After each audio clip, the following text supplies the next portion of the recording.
धरती मां।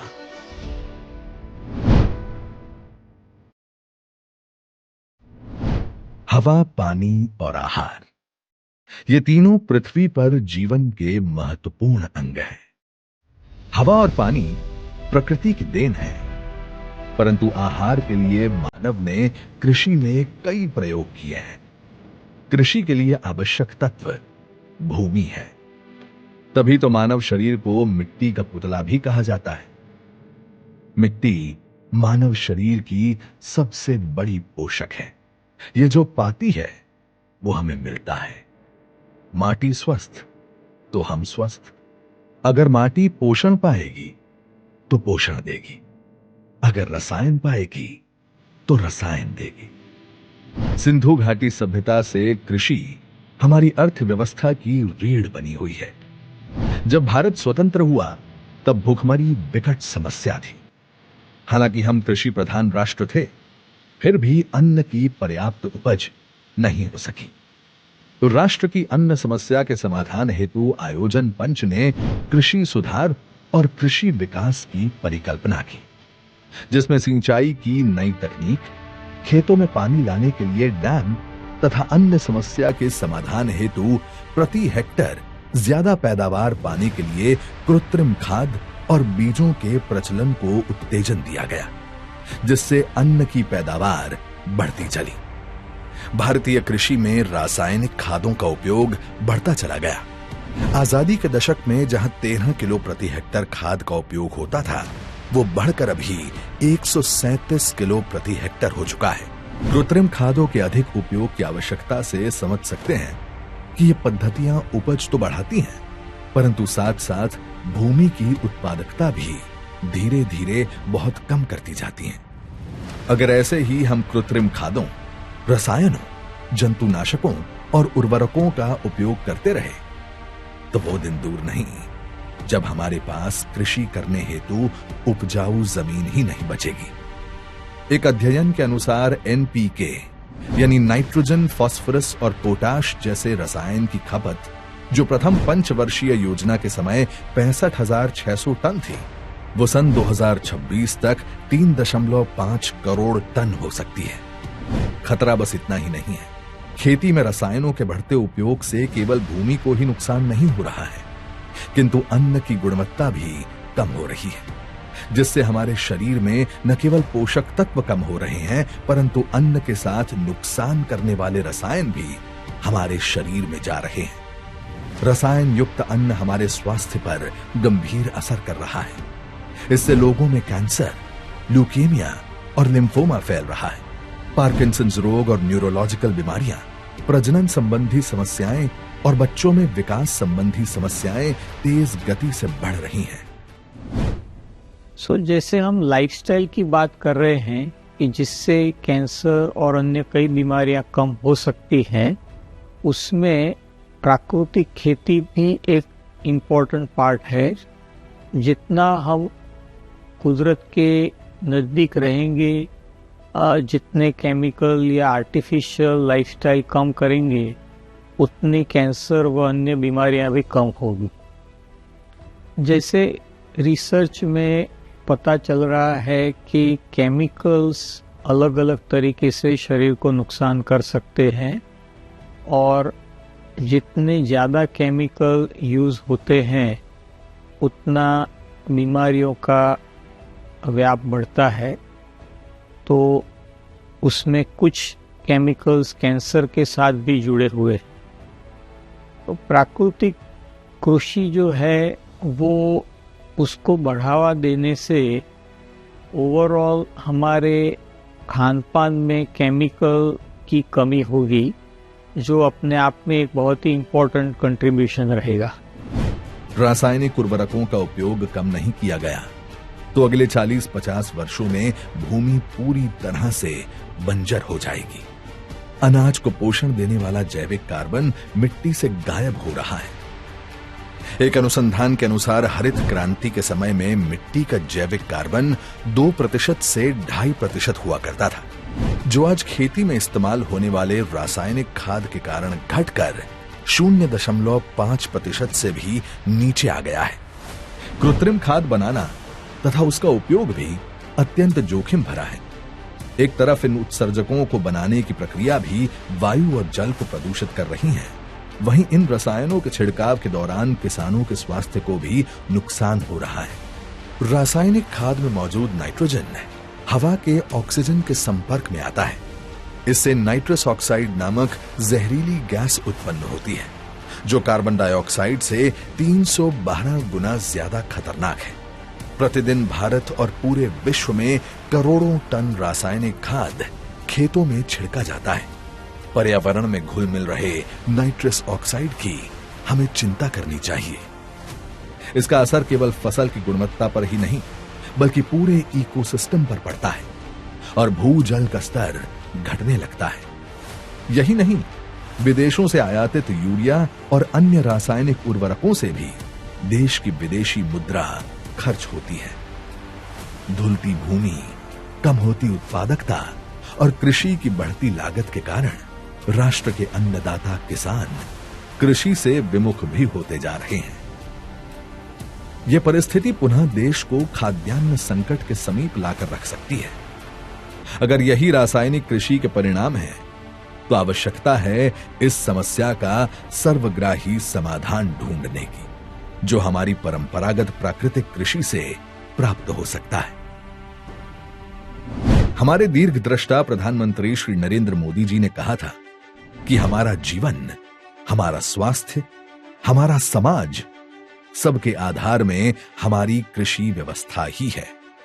माननीय प्रधानमंत्री जी स्वयं कृषि के प्राकृतिक उपायों के पक्षधर रहे हैं। प्राकृतिक कृषि की अनिवार्यता को समझाते हुए अमृतकाल के लक्ष्यों की प्राप्ति हेतु उन्होंने हर पंचायत के 75 किसानों को प्राकृतिक खेती से जुड़ें, ऐसा संकल्प लें, ये आह्वान किया था। हमें अपनी खेती को केमिस्ट्री की लैब से निकालकर नेचर यानी प्रकृति की प्रयोगशाला से जोड़ना ही होगा। बीज से लेकर मिट्टी तक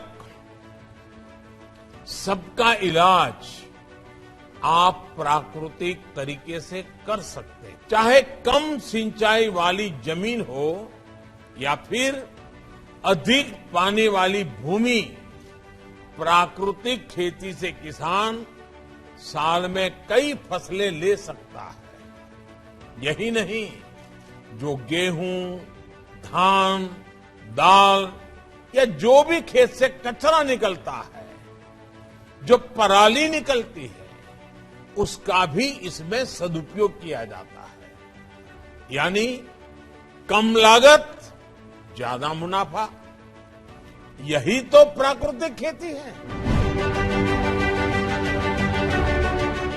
प्राकृतिक खेती एक सरल एवं प्रमाणित कृषि विज्ञान है, जिसमें प्राकृतिक संसाधनों के उपयोग से भूमि और अन्न की गुणवत्ता को बढ़ाया जाता है।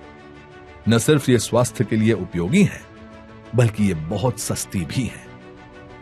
प्रधानमंत्री जी ने कैबिनेट में प्राकृतिक खेती मिशन बना दिया भारत के लिए, पूरे राष्ट्र के लिए। आपने पढ़ा ना इस बार 2481 करोड़ रुपया स्वीकृत किया इस बार। पहली बार ये काम हुआ पूरे आजाद भारत में। किसी आदमी ने आने वाली पीढ़ियों के बारे में, धरती के बारे में, पर्यावरण के बारे में, गाय के बारे में, किसान के बारे में सोचा तो प्रधानमंत्री जी ने सोचा है। प्राकृतिक खेती का सबसे बड़ा सिद्धांत है प्राकृतिक संसाधनों का उपयोग। वैज्ञानिक रूप से माना गया है कि गौमूत्र और गोबर कृषि में अत्यंत उपयोगी है। देसी गाय के 1 ग्राम गोबर में 300 करोड़ सूक्ष्म जीवाणु होते हैं। इनमें बसे जीवाणु धरती के जीवों को आकर्षित करते हैं, जिससे धरती का जैविक कार्बन बढ़ता है। गाय के गोबर और गौमूत्र से जीवामृत बनता है। एक गाय एक दिन में लगभग 10 किलो गोबर और गौमूत्र देती है। एक दिन के गोबर में 30 लाख करोड़ सूक्ष्म जीवाणु पाए जाते हैं, जो हर 20 मिनट में डबल होते हैं। आप सोचिए, 5 दिन में तैयार किए गए जीवामृत में यह सूक्ष्म जीवाणु की संख्या कितनी होगी। प्राकृतिक खेती के 5 आधार हैं: बीजामृत, जीवामृत, घन जीवामृत, वापसा, मल्चिंग एवं मल्टीक्रॉप। बीजामृत एक फर्मेंटेड माइक्रोबियल घोल है जिसमें पौधों के लिए लाभकारी जीवाणुओं की भरमार होती है और इसे बीज उपचार के रूप में प्रयोग किया जाता है। जीवामृत यह प्राकृतिक खेती में उपयोग होने वाला एक जैविक उर्वरक है जो गोबर, गौमूत्र, गुड़, बेसन और मिट्टी के घोल से तैयार किया जाता है। इसे मिट्टी की उर्वरता बढ़ाने और सूक्ष्म जीवों को सक्रिय करने के लिए उपयोग किया जाता है। घन जीवामृत देसी गाय के गोबर एवं गौमूत्र से बना घन जीवामृत मिट्टी में सूक्ष्म जीवों की गतिविधि को बढ़ावा देकर बायोस्टिमुलेंट के रूप में कार्य करता है। वापसा यह मिट्टी का माइक्रो क्लाइमेट है जिस पर मिट्टी के जीव और जड़ें अपनी अधिकांश नमी और अपने कुछ पोषक तत्वों के लिए निर्भर रहती हैं। मल्चिंग जीवित फसलों एवं पौधों के अवशेषों का उपयोग करके मिट्टी की सतह को ढकने को मल्चिंग कहते हैं। इसका उपयोग जमीन की नमी और जड़ों के आसपास की मिट्टी के तापमान को नियंत्रित करने के लिए किया जाता है। मल्टी क्रॉप यह एक साथ कई प्रकार की फसलें उगाने की पद्धति है। यह मिट्टी की उर्वरता बनाए रखने, कीटों के प्रकोप को कम करने और किसानों को अधिक आय प्राप्त करने में सहायक होती है। कीटनाशक प्राकृतिक खेती में रसोई सामग्री से कीटनाशक बनाने के कई नुस्खे हैं जैसे कि नीमास्त्र, ब्रह्मास्त्र, अग्निअस्त्र आदि। इस तरह प्राकृतिक खेती रसायन मुक्त और पशुधन आधारित खेती है जो आज जीरो बजट कृषि प्रणाली बनकर उभरी है जिसका उपयोग देश का हर किसान कर सकता है। प्राकृतिक खेती से जुड़ो, प्राकृतिक खेती की प्रैक्टिस से समझ लो। तो प्राकृतिक खेती में सबसे बड़ा फायदा है कि जमीन की हेल्थ, जमीन का जो अंदर बैक्टीरिया जो रखने के सिस्टम है वो सारे सिस्टम को अच्छे से अच्छे रखने की कोशिश करेगा। तो मुझे बाहर से संकरित बियारण लाने के लिए पैसा नहीं डालना पड़ेगा। घर का बीज होगा तो मेरी कॉस्ट वहां पे भी घट जाएगी। तो शक्य इतना कम खर्चा करके अच्छी से अच्छी प्राकृतिक खेती आप कर सकते हैं। मैं जब उस प्रोडक्ट को सेल करने जा रहा हूँ तो वहाँ पे मैं मेरी कीमत रख रहा हूँ, वहाँ पे मेरी कीमत से मैं उसको रिटेल करना चाह रहा हूँ तो उसमें मुझे काफी अच्छी कीमत मिल रही है। नेचुरल फार्मिंग का मतलब है नेचुरली जो आप स्वयं खाते हैं, नेचर से जो आता है, प्रकृति से आता है, उसी चीज का इस्तेमाल आप पेस्टिसाइड बनाने में भी करें और उसी चीज का इस्तेमाल आप खाद या फर्टिलाइजर बनाने में भी करें। प्राकृतिक खेती किसानों को अच्छी एवं अधिक फसल के साथ साथ बेहतर आय की गारंटी देती है, मिट्टी की उर्वरता और पर्यावरण के स्वास्थ्य को बनाए रखती है, ग्रीन हाउस गैसों का भी उत्सर्जन कम करती है, मिट्टी में पोषक तत्व बरकरार रखती है और जल संरक्षण भी करती है। इससे उगने वाला अनाज पूर्ण तरह से पौष्टिक होता है एवं बीमारियां दूर करता है। प्राकृतिक खेती का उद्देश्य कृषि परिस्थिति को सही बनाना है जिससे जैव विविधता का समर्थन किया जा सके। भारत सरकार ने रसायन मुक्त और जलवायु स्मार्ट कृषि को बढ़ावा देने के लिए स्वतंत्र योजना के रूप में प्राकृतिक खेती हेतु राष्ट्रीय मिशन NMNF शुरू किया है। किसान आत्मा योजना अंतर्गत प्रति 5 गांव का एक क्लस्टर बनाकर कृषि वैज्ञानिक तथा प्राकृतिक खेती करने वाले प्रगतिशील किसानों को मास्टर प्रशिक्षक बनाकर किसानों के घर और खेत तक जाकर प्राकृतिक कृषि पद्धतियों के फायदे तथा पद्धतियों का निर्देशन करते हैं। उन्हें कीट प्रबंधन एवं मिट्टी की उपज के प्रबंधन हेतु पर्यावरण के अनुकूल तकनीकों का उपयोग करने के लिए मार्गदर्शन भी देते हैं। ये प्रयास से किसान व्यापक तौर पर प्राकृतिक खेती से जुड़ने को प्रेरित भी हो रहे हैं। Gujarat natural farming science university प्राकृतिक खेती के लिए विविध शैक्षिक अनुसंधान और विस्तार का केंद्र है। यह भारत में एकमात्र प्राकृतिक खेती विश्वविद्यालय है। प्राकृतिक कृषि को हर खेत में पहुंचाने के संकल्प को साकार करने में यह यूनिवर्सिटी मील का पत्थर साबित होगी। आज प्राकृतिक खेती के प्रति किसानों में अलख जगाने का काम हो रहा है, लेकिन अभी भी समाज नहीं जागा तो बहुत देर हो जाएगी और इस देर की भरपाई आने वाली पीढ़ियों को करनी पड़ेगी। चलो साथ मिलकर प्राकृतिक खेती को अपनाएं, बढ़ावा दें और आने वाले कल को संवारें। यह निश्चित है कि प्राकृतिक खेती से अब भारत का चप्पा चप्पा होगा रसायन मुक्त। किसान बनेंगे आत्मनिर्भर एवं संपूर्ण।